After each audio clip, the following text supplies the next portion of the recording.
Hello बच्चों, कैसे हो आप सभी लोग। Welcome back to my YouTube channel Shiva Academy. आज हम करेंगे हमारा next topic multiple reflection of sound. उसका हम यूज़ पढ़ेंगे आज कि मल्टीपल रिफ्लेक्शन ऑफ साउंड क्या होता है और कहाँ उसका यूज़ होता है। जैसा कि हमने इससे पहले रिफ्लेक्शन ऑफ साउंड और इको रिवर्बरेशन कुछ न्यूमेरिकल करे थे, ठीक है।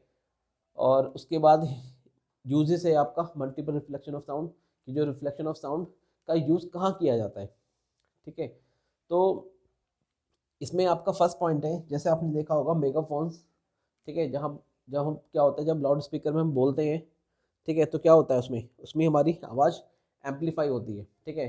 वो क्यों होती है, जैसा कि आपको यहाँ फिगर में दिख रहा होगा कि इसमें जो आपका ये कॉनिकल वाला पोर्शन जो होता है, ठीक है, तो उसमें क्या होती है मल्टीपल रिफ्लेक्शन होता है और लास्ट में ये क्या करता है, एक डायरेक्शन प्रोवाइड करता है, ठीक है ना।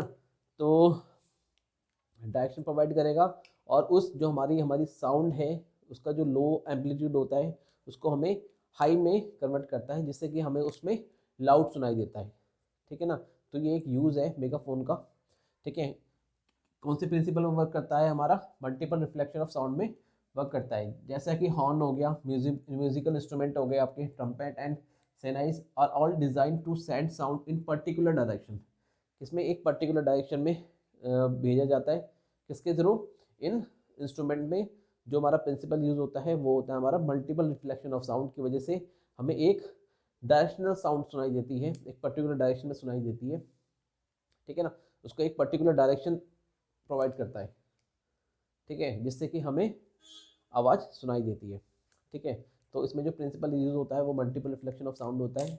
जैसा कि आपको मेरे हाथ में दिख रहा होगा ये सेथोस्कोप, ठीक है, मेरे बेटे का है।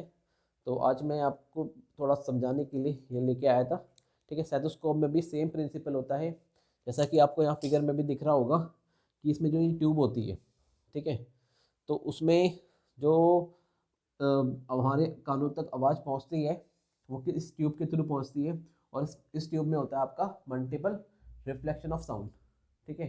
जैसा कि मैं आपको इसमें भी दिखाता हूँ कि ये आपका स्टेथोस्कोप है, ठीक है। ये आपका जो चेस्ट पीस बोलते हैं इसको, और इसमें जो ये ट्यूब दिख रही है आपको, ये ट्यूब है आपकी, ठीक है। उसके बाद इससे साउंड हमारा ट्रैवल करता है और रिफ्लेक्ट होता है, मल्टीपल रिफ्लेक्शन होते हैं इसके अंदर।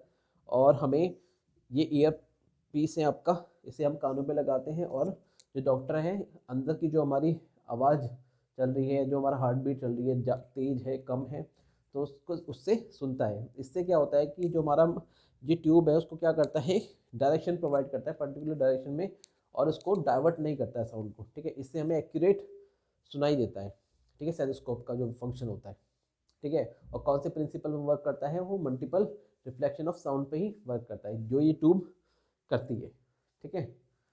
और इसमें नेक्स्ट है आपका नेक्स्ट पॉइंट है ceiling of the concern hall, ठीक है। जैसा कि आपको फिगर में भी दिख रहा होगा, इसमें क्या होता है, जो हमारी कंसर्न हॉल की जो वॉल होती है, टॉप वॉल, वो क्या होती है, कर्व में होती है, ठीक है। उससे क्या होता है कि जो हमारी वॉइस जैसे हम बोलते हैं या फिर हम कुछ प्रेजेंटेशन दे रहे हैं तो हमारी वॉइस जब निकलती है साउंड ट्रैवल करता है और जो रिफ्लेक्ट करता है कर्व में हमारा मल्टीपल रिफ्लेक्शन होता है और सारी ऑडियंस को प्रॉपरली सुनाई देता है और इवनली डिस्ट्रीब्यूट होता है टू ऑल द ऑडियंस, ठीक है।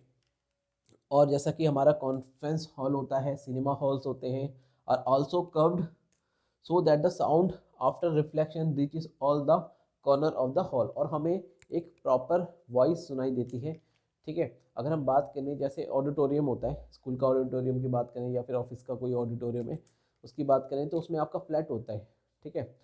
तो उसमें क्या होगा कि हमें वॉइस क्लियर नहीं सुनाई देती, क्योंकि वो कर्व नहीं होती है ना।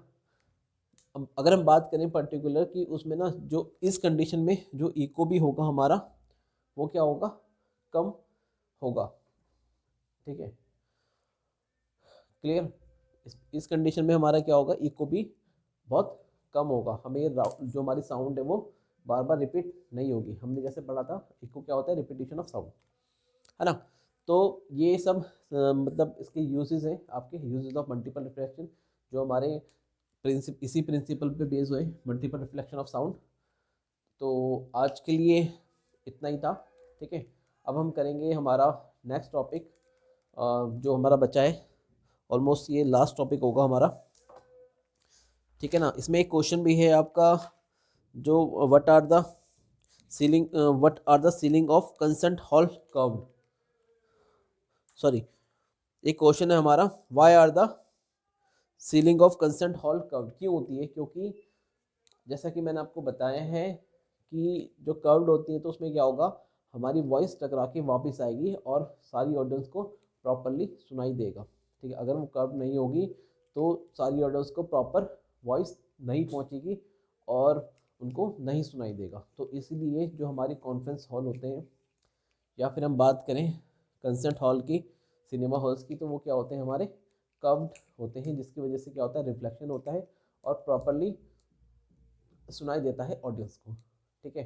तो ये थे uses of multiple reflection of sound. Clear? तो आज के लिए इतना ही, और हम मिलेंगे हमारे नेक्स्ट लेक्चर में, ठीक है। अगर आपको अच्छा लगा हो तो लाइक सब्सक्राइब करें, अपने दोस्तों के साथ शेयर करें। आज के लिए इतना ही, थैंक यू।